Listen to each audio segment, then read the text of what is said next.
사랑하는 한성 가족 여러분, 하나님의 은혜와 능력이 여러분과 함께 하시기를 축복합니다. 오늘 요한복음 4장 19절부터 26절 말씀을 가지고 영과 진리로 예배드리자 하는 제목으로 은혜를 나누고자 합니다. 어느 거린이 지나가는 남자에게 손을 내밀고 구걸을 합니다. 가던 걸음을 멈추고 남자는 돈을 몇천 원 꺼내어서 주면서 질문을 합니다. 이 돈으로 술을 사서 마실 건가요? 아니요, 저는 술을 못 마십니다. 그러면 도박을 할 건가요? 아니요, 저는 도박을 못 합니다. 그래요. 그러면 담배를 사서 피울 건가요? 아니요, 저는 담배 못 피웁니다. 그래요, 마침 잘 됐네요. 나하고 같이 우리 집에 가서 내 마누라 좀 만납시다. 왜요?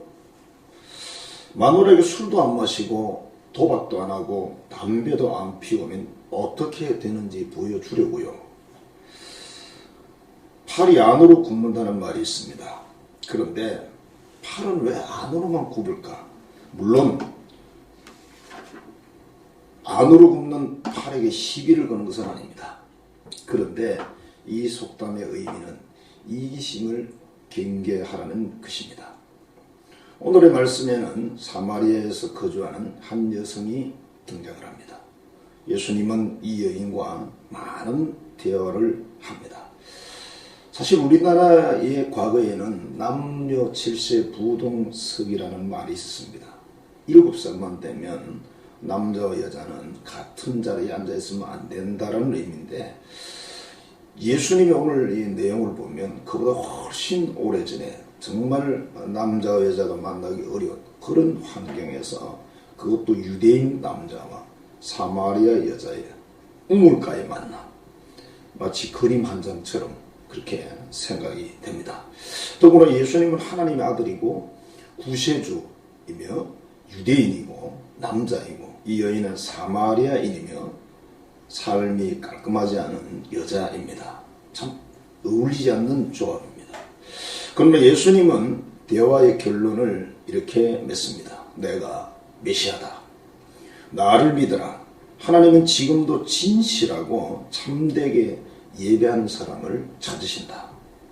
그때가 언제냐? 지금 이때이다. 그렇게 말씀을 하시면서 어떻게 예배를 드리는 것이 올바른 예배인지를 가르쳐 주고 있습니다. 지금 우리가 어쩌다가 교회를 놓치고 공적 예배를 잃어버렸습니다. 지금까지 우리가 살아온 지난 날들을 돌아보면서 예배가 너무 흔해서 값이 저렴한 그런 예배였는지도 모릅니다. 그런데 지금은 귀하고 값이 너무 비싼 예배가 되었습니다. 하나님이 주신 징계인지 아니면 훈련인지, 예배를 귀히 여기고 영과 진리로 예배를 드리라는 교육과 훈련인지 알 수는 없지만 그냥 답답하고 멍하고 한숨이 나오고 때로는 안타까워서 눈물도 나옵니다. 하나님의 자녀 그리스도인에게 예배란 이렇게 귀한 것이구나. 자유롭게 찬송을 크게 부르고 기도를 마음껏 하고 강단에서 말씀을 담대히 전하며 교회 모든 사역들이 부지런히 정신없이 바쁘게 일하고, 정말 힘들었던 그런 것들이 귀하고 좋은 것이었구나 하는 생각이 듭니다. 구약성경 시편 137편에서 바벨론으로 포로가 되어 잡혀간 이스라엘 사람들이 먼 이방 땅에서 고국 이스라엘을 생각하며 하나님을 자유롭게 예배하고 섬기는 때를 생각해서 우는 그런 내용이 있습니다.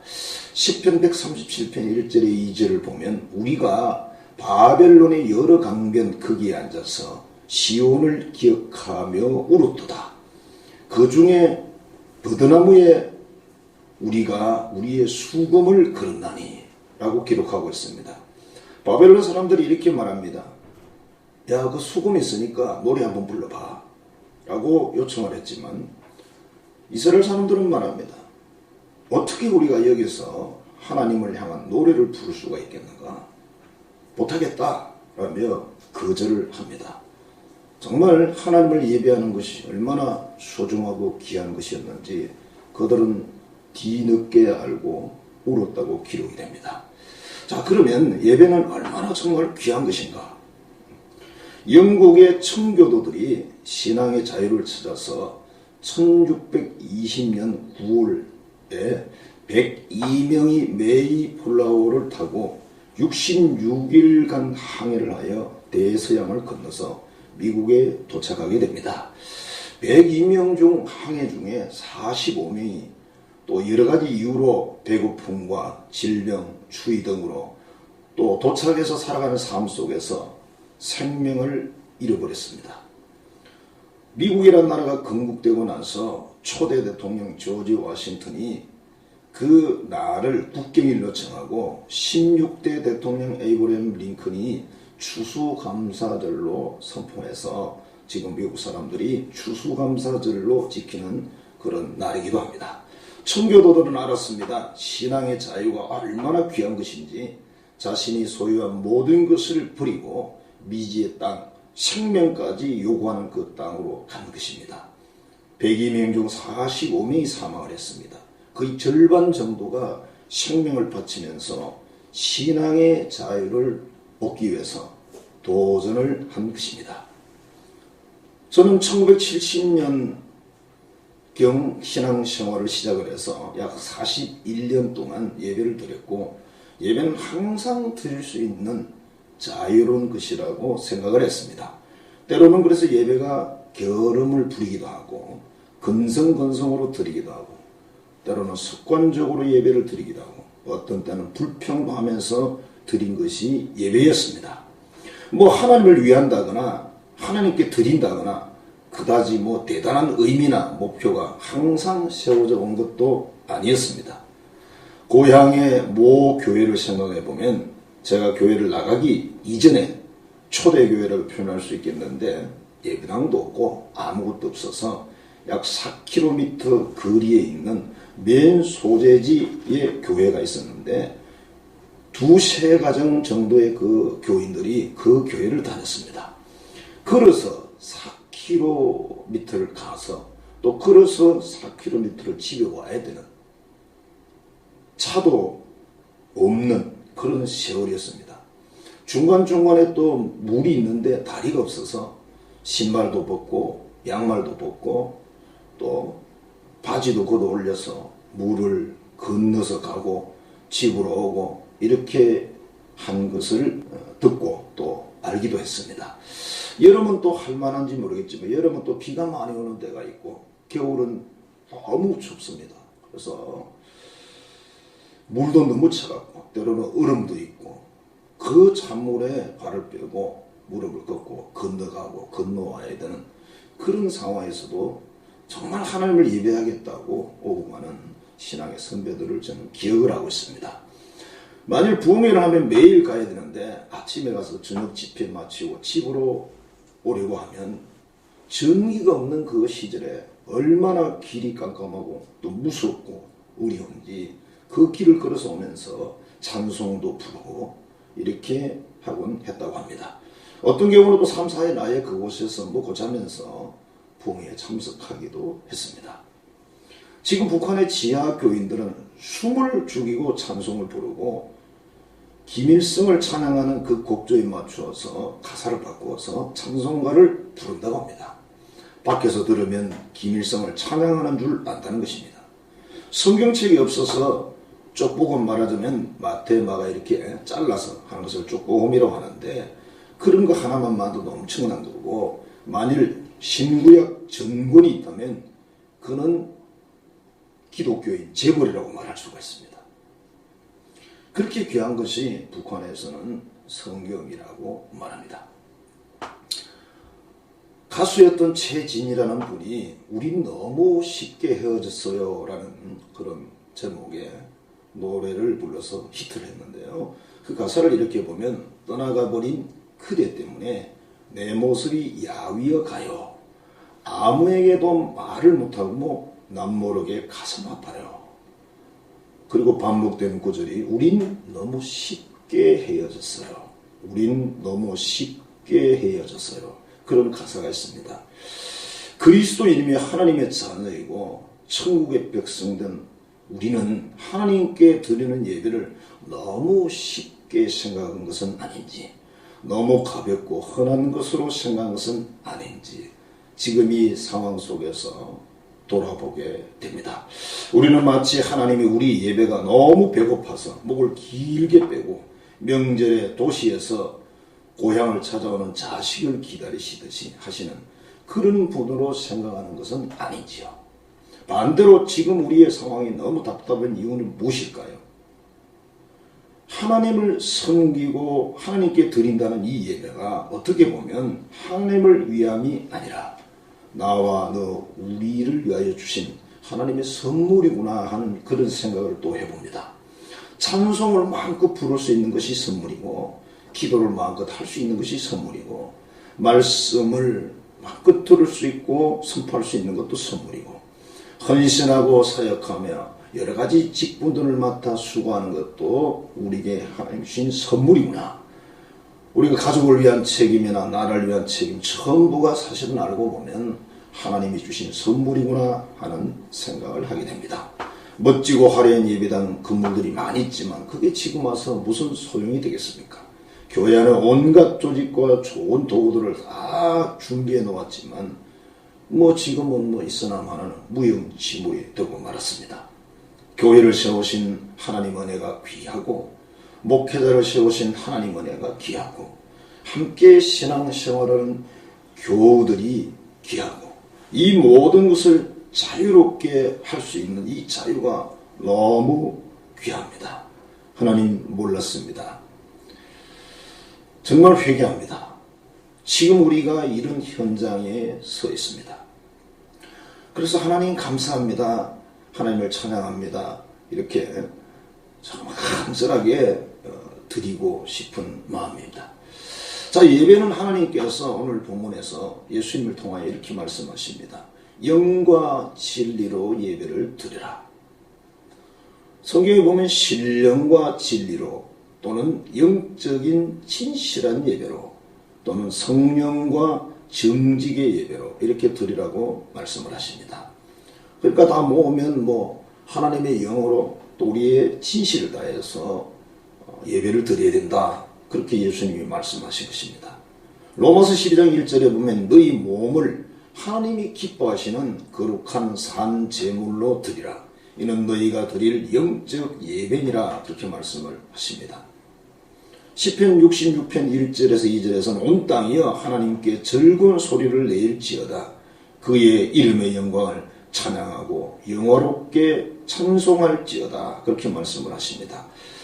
우리가 하나님께 예배를 드리는데 어떤 형식적인 것뿐만 아니라 우리의 삶 속에서 거룩한 삶 제물이라는 말은 원래 제물은 죽는 것인데 삶 속에서 하나님 말씀 계명 그대로 지키는 그 삶의 예배라고 말합니다. 그래서 우리가 어떤 순서를 따라 드리는 예배도 중요하고 또 우리의 삶을 통해 드리는 예배도 중요하다. 그래서 그 두 가지를 합하면 아마도 예수님 말씀하신 신령과 진정으로 드리는 예배가 아닐까 그런 생각이 듭니다. 드라마 중에 낭만 닥터 김사부라는 드라마가 있습니다. 두 번째 것이었는데 그것이 종영이 됐습니다. 이 의사의 본명이 부용주입니다. 그가 이런 말을 합니다. 이름을 버리고 세상의 명예욕을 버리니까 의사의 본업에 충실하게 되더라. 의사의 본업은 사람을 살리는 것이다. 그런 명언을 남겼습니다. 우리 그리스도의 본업은 무엇일까? 하나님을 정말 사랑하여 섬기고 이웃을 사랑하여 섬기는 것일 겁니다. 그 중심에 예배가 있겠죠. 삶으로 드리는 예배니까. 삶으로 하나님 앞에 드리고 삶으로 이웃에게 주는 그 예배가 정말 신령과 진정으로 드리는 예배가 아닐까 생각을 합니다. 어떤 분이 이런 이야기를 합니다. 한국의 기독교인이나 그 영적 지도자들이 돈을 너무 사랑한다. 또 두 번째로는 이런 말을 합니다. 음행이 너무 심하다. 세 번째로 이런 말을 합니다. 거짓말을 너무 잘한다. 한 가지 덧붙이자면 명예를 너무 좋아한다. 높은 자리, 권력, 힘 너무 좋아한다. 그래서 하나님이 어떻게 보면 지금 이 상황이라는 것이 가벼운 징계를 주셔서 회개하고 돌아서라고 계획하라고 그렇게 주시는 메시지인지도 모르겠습니다. 삶으로 또 삶 속에서 몸으로 드리는 이 예배, 이렇게 드리는 것이 예수님이 말씀하신 영과 진실의 예배입니다. 장희준이라는 목사님이 계신데 이 목사님은 미국의 LA 중부 동양 선교교회를 심호하는 분이십니다. 이분이 목사가 되기 전에 1980년대에 혼자 미국에 가서 학교에서는 장학금으로 공부를 하지만 한국에 가족이 있기 때문에 낮에는 공부를 하고 밤에는 주유소에서 일을 했다고 합니다. 어느 날 일을 하고 있는데 일본인 두 노인 부부가 연료를 넣고 질문을 했답니다. 어느 나라 사람입니까? 예, 저는 한국 사람입니다. 라고 대답을 하니까 그러면 우리 집에 한번 오시겠습니까? 그 초대를 받아서 그 집에 갔다고 합니다. 두 노인은 식사를 하면서 이 사람의 여러 가지 사정들을 다 들었습니다.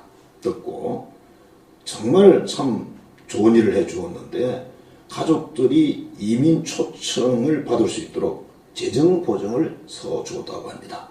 또 뿐만 아니라 이민 수속 보증 비용이 필요하다고 그러니까 은행에서 융자하는 그 보증까지 해 주어서 가족이 미국에 무사히 들어오게 되었다고 합니다.